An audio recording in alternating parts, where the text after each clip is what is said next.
एक छोटा सा गांव जहां हरियाली और खुशहाली का बेशुमार आलम था। उस गांव में सुगना अपना बेटा राजा के साथ रहा करती है। सुगना के पति के गुजरने के बाद सुगना अपने बेटे की देखभाल अकेले ही की है। एक दिन सुगना जब खाना बना रही होती है तभी उसका बेटा राजा हंसते हुए आता है और कहता है, माँ, आपको एक खुशखबरी सुनानी थी। हाँ हाँ बेटा, सुनो।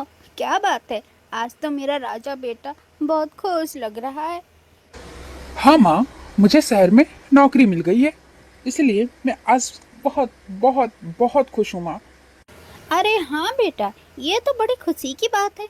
लेकिन तू अकेला शहर में कैसे रहेगा? अरे माँ, तुम चिंता ना करो, मैं शहर जाके सब ठीक कर दूंगा और जल्द ही सब ठीक हो जाने पे तुम्हें भी अपने पास शहर बुला लूंगा। इतना सुनकर सुगना उदास हो गई। वह अपने बेटे के तरक्की से तो खुश थी, लेकिन उसके साथ साथ उसे इस बात का भी डर लगने लगा कि वह इस गांव में अकेले कैसे रहेगी। बेटा, तू मुझे छोड़ के चला जाएगा तो मैं किसके सहारे रहूंगी यहाँ? अरे माँ, तुम फिक्र ना करो, कुछ पैसे जोड़कर मैं तुम्हें भी वहीं बुला लूंगा।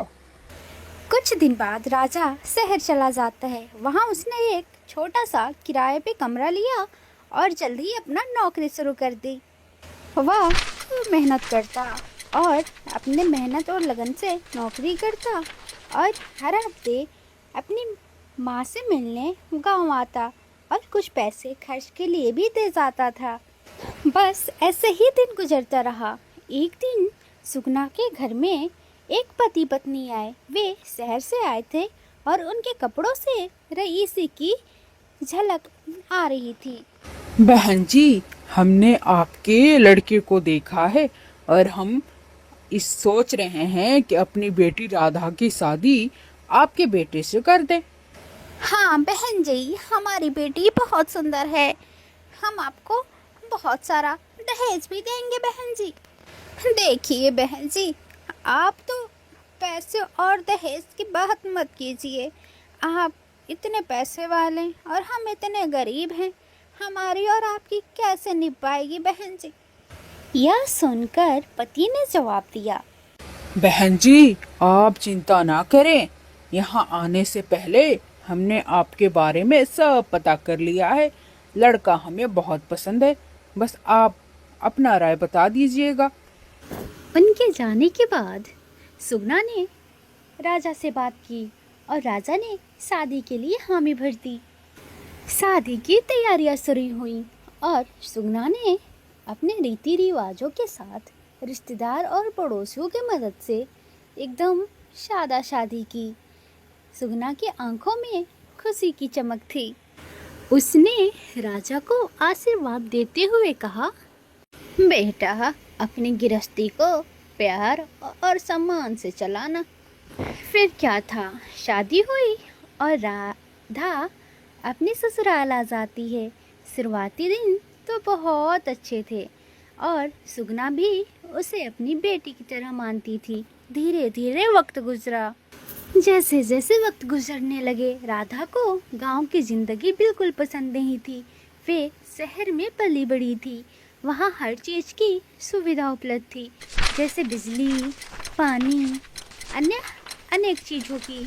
इसीलिए वो गांव की ज़िंदगी से बहुत परेशान हो चुकी थी। गांव में उसे कुएं से पानी लाना, चूल्हे पे खाना बनाना और सादगी भरी जीवन बहुत ही मुश्किल लगता था। फिर क्या, वह सुगना से छोटी छोटी बातों पे झगड़ने लगी। एक दिन सुगना जब खेत से वापस लौट कर उसे खाना बनाने को कहा, उसने फौरन सुगना को जवाब दिया, माँ जी, अब और मैं यहाँ नहीं रह सकती। इस गांव में ये मिट्टी, ये धूल, मैंने तो सोचा था कि राजा मुझे शहर ले जाएगा, लेकिन यहाँ मैं तो गांव में ही रह गई। अरे रे राधा बेटी, राजा मेहनत कर रहा है और वह तुम्हें जल्द ही अपने साथ शहर ले जाएगा। तुम चिंता क्यों करती हो? राधा ने सुगना की बात अनसुनी कर दी। और अपने पति राजा से शिकायत करने लगी। एक दिन जब राजा घर से शहर जाने की तैयारी कर रहा था तो राधा उसके पास गई और बोली, सुनिए जी, मैं इस गांव में नहीं रह सकती, मुझे भी अपने साथ शहर ले चलो। देखो राधा, तुम कुछ दिन माँ के साथ रहो, फिर मैं तुम दोनों को शहर ले जाऊंगा। ना जी ना, मैं अब और ये गरीबी बर्दाश्त नहीं कर सकती। पता नहीं पापा ने क्या देखकर तुमसे शादी कर दी। या तो तुम मुझे शहर ले चलो या फिर मैं अपने पापा के घर जा रही हूँ। सुगना ने यह बात सुनी और अपने बेटे की गृहस्थी बचाने के लिए कहा, अरे बेटा, तो बहू को लेके शहर चला जा। तू मेरी चिंता मत कर, मैं रह लूंगी बेटा, तू लेके चला जा बहू को शहर। नहीं माँ, हम तीनों शहर चलते हैं। फिर इस तरह तीनों शहर चले जाते हैं। राजा शहर में ही एक किराए पे छोटा सा मकान ले लेता है। शुरू में राधा तो बहुत खुश थी क्योंकि राधा को शहर की चहल पहल अच्छा लगने लगा। फिर कुछ दिन बाद ही राधा की स्वभाव फिर से बदलने लगा। उसके व्यवहार में खटारपन आने लगी। वह अपने सास को बाधा समझने लगी। उसे लगने लगा कि उसकी आज़ादी में सुगना बाधा बन रही है, इसलिए वो अपने सास से फिर तंज कसने लगी। राधा हमेशा सुगना को छोटी बड़ी बात में ताना मारने लगी। सुगना ने अपना व्यवहार बहुत ही धैर्य रखा। वह राधा को समझाने की बहुत कोशिश करती, लेकिन राधा अपने गुस्से में आकर सुगना को कुछ भी कह देती। एक दिन जब सुगना राजा से कुछ बात कर रही थी, तभी वहाँ पे राधा आती है और चिल्लाते हुए कहती है,